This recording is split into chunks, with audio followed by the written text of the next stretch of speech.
Hello students, welcome to online classes of Shemstar Global School. This is Nabila Fatima. This video is the second part of the chapter the Delhi Sultanate, and in this video we will study about the Mamluk Dynasty of Delhi Sultanate, which was also known as the Slave Dynasty. The Mamluk or Slave Dynasty. The word Mamluk means owned. They were the soldiers of slave origin who had converted to Islam. In 1206, when Muhammad Ghori died, he had no child, so after his death, his sultanate was divided into many parts by his slaves called Mamluk generals. One such slave dynasty was founded in northern India by Qutbuddin Aibak, who was a Turkic general from Central Asia. Now let's study about Qutbuddin Aibak. He was the first sultan of the slave dynasty. So, the first sultan of the slave dynasty was Qutbuddin Aibak. He was one of the generals of Muhammad Ghori.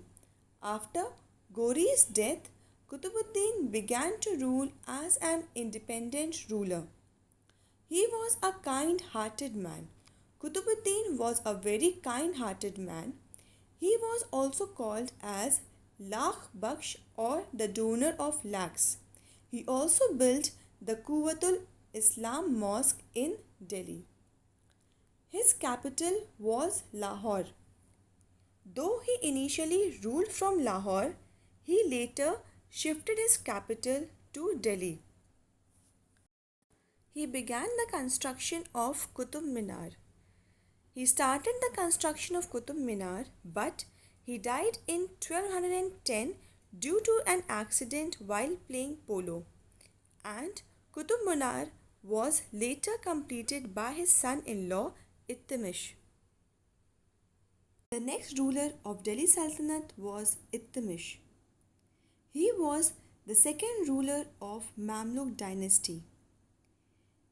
Iltutmish was the second ruler of Mamluk Dynasty, but he was also known as the first real ruler of Delhi.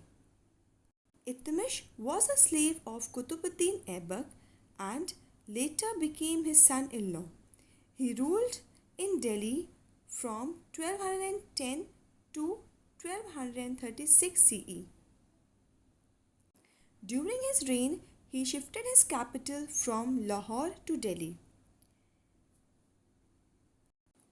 Iltutmish fought against the Turkish nobles and the Rajput rulers in the north. He defeated the rulers of Ujjain and Ranthambore and consolidated his position in the northwest. He suppressed all the internal revolt and also checked external invaders successfully. He completed the construction of Qutub Minar. Before his death, he nominated his daughter Razia Sultan as his successor. Iltutmish had many sons, but he did not consider them capable and decided to crown his daughter Razia as a Sultan of Delhi after his death. The next ruler of Delhi was Razia Sultan. Razia Sultan was the daughter of Iltutmish and the only woman Sultan of Delhi. Her reign was full of problems as she faced many rebellions from the north of her dynasty. The powerful nobles at the court were also unable to accept women as a ruler. As a result, the nobles in her own court conspired against her and killed her in the battlefield. The last king of Delhi Sultanate was Ghiyasuddin Balban. He was the last important slave king. Balban was the last important slave king and he was also a very powerful ruler. He reorganized his army and fought against the local rulers. Balban set up a spy system. Balban set up an efficient spy system to ensure that everyone was loyal to the throne. He started a ceremonies like prostration before the king. Balban introduced the ceremonies like prostration, which means that it is the Persian custom of doing sajda, where the nobles had to kneel and touch the ground and salute the sultan. This practice was not liked by all the people. Balban died in 1287 CE. When Balban died in 1287 CE, his successors were weak and incompetent. The throne of Delhi was captured by a noble called Jalaluddin Khilji, who laid the foundation of the Khilji dynasty.